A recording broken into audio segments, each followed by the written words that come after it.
In this tip of the day, let's take a close look at the color swatches associated to each layer within OneCNC. Now, simply put, these color swatches represent the color of the geometry that's been created on this layer. Now, notice how there's two color swatches, a left and a right. These two color swatches line up with our color palettes down here. The first color palette represents the color of all wireframe geometry that's going to be created.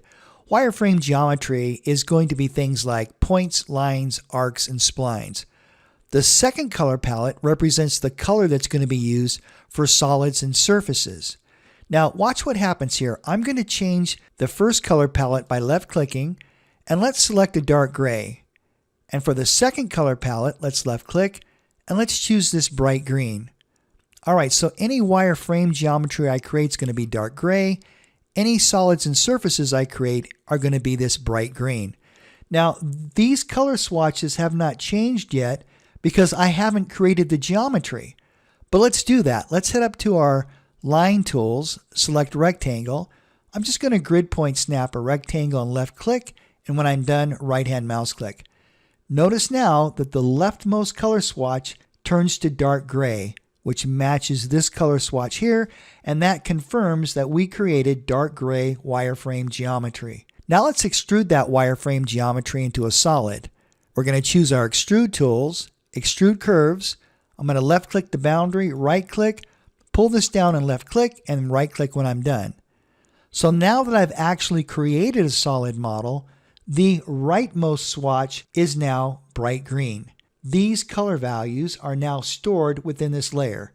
Let's make a new layer. I'm going to right hand mouse click, add a layer. I'm going to left click to activate that layer.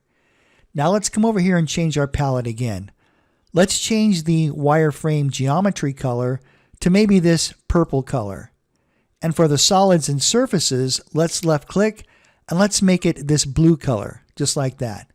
So just like before, these swatches have not changed yet because I haven't created any geometry.